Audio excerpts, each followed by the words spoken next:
There are a set of cities called the Decapolis cities, and those cities have a very, very specific purpose and function where they're located.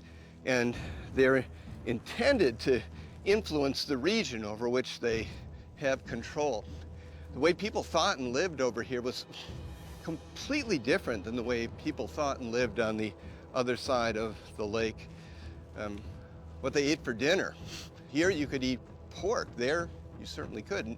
What you did on Saturday was different. That side of the lake you observed Shabbat, on this side of the lake you worked.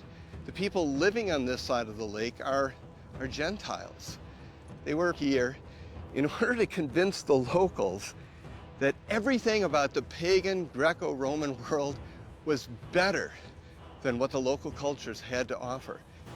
When you look at Jesus' life, and one that was dedicated almost exclusively to caring for descendants of Abraham on the northwest shore of the Sea of Galilee, you've got to ask the question, what's he doing over here?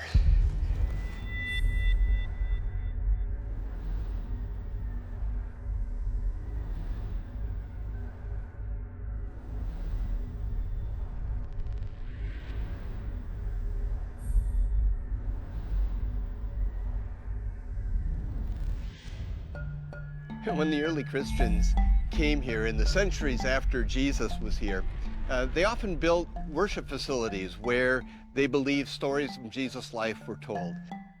This is the largest that we have in the entire Galilee area, so there must be an important story or set of stories here.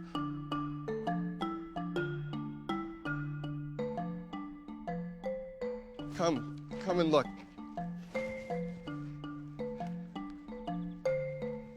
Just here. Just here. Do you see? Do you see the basket and this mosaic floor? Feeding of the 4,000. That was a Decapolis story. That's one piece of evidence that I wanted to show you here. There's another one, but we're going to have to walk to get there. It's on top of that ridge.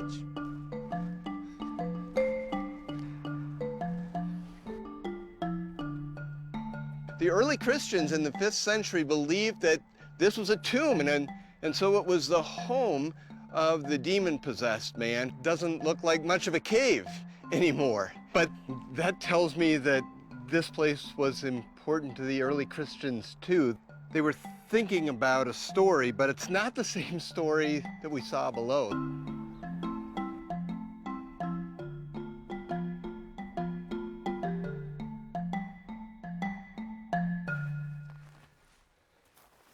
Our first Decapolis story features a man who lived there in Kersey, but he doesn't have the kind of life you would have wanted to have.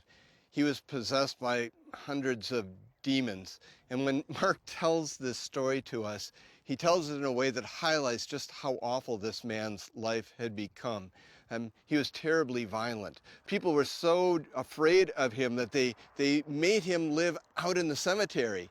In the cemetery, he found neighbors who would at least tolerate his existence. But the demons didn't stop. They kept bothering him and bothering him. He would cut himself. He was a man in really pitiful straits. And he's the man who meets Jesus. As soon as the bow of their boat hits the shoreline, this man comes running out of the tombs, running out of the cemetery, screaming and yelling. I have the sense that the disciples wanted nothing to do with getting out of the boat. Well, Jesus did. And, you know, I'm not so sure I would have been so brave. If I see a man frothing at the mouth, yelling and screaming, running at me, I think I might turn and run the other way. Jesus stood his ground. He let the man come up to him. The man did. He fell on his knees. And it wasn't the man, but the demons within who began this dialogue with Jesus. They tried to negotiate for a better outcome than the one that they were expecting. And the outcome Jesus gave them occurred out on the far ridge, just to the south of us. There Jesus took those demons that had tormented and so filled that man, and he drove them into pigs. They took that new host and caused those pigs to run down into the water, and they were drowned. When the news reached the local community that their herd of swine had been drowned, remember it's their food supply, they had to go out and see what was going on. And when they got there, they didn't like what they saw, because they saw this man that they had only known as the crazy guy who lived in the cemetery, the wild man who they couldn't bind with chains. They saw this guy sitting at Jesus' feet, Mark says, in his right mind. And they became more afraid of the power within Jesus than they had been of the power within the demons. And so they said to Jesus, you have to leave. You have to leave our side of the lake. You have to get out of here, because we prefer the demons we know to this new power that we don't understand at all.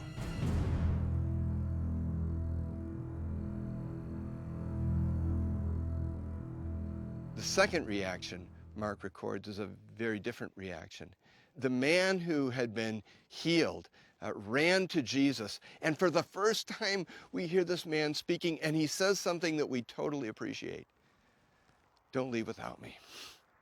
Please, please, please don't leave without me. I know what this side of the lake is about. You're different, and all I want to do is go and be with you. Jesus does something incredible. He turns to the man and says, no.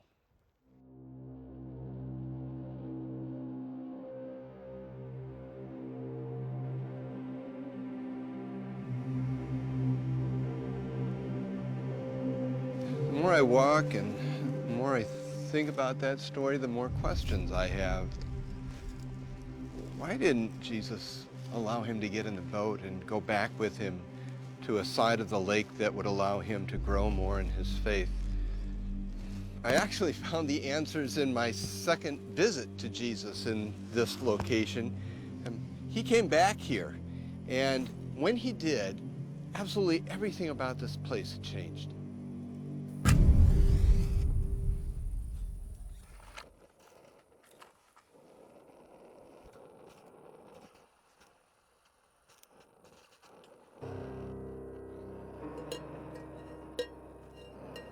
He came to this side of the lake to help one man, and in helping that one man, he brought thousands of other people into his orbit, because that one man's story created thousands of other stories as Jesus came into this area. Because, you see, those people were so anxious to be around him, they wouldn't go home even when they were hungry. I get hungry, and I get ready to go home.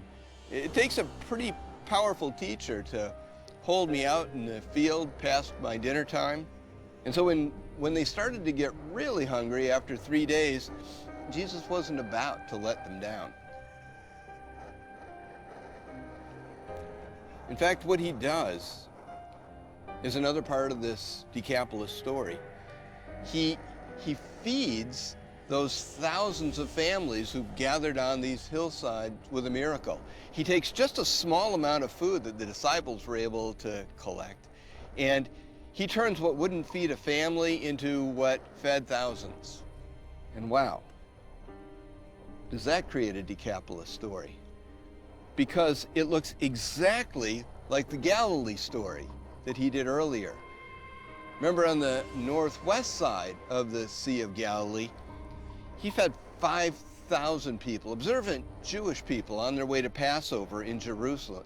Jesus was treating those two groups of people in exactly the same way. And he did it in order to make sure that I knew beyond a shadow of a doubt, he loves me, he cares about me. And it doesn't matter what ethnic world you come from. Jesus came to suffer and die for you, and he came to suffer and die for me, and he came to make sure that we understood all of that by leaving that side of the lake and coming to the Decapolis.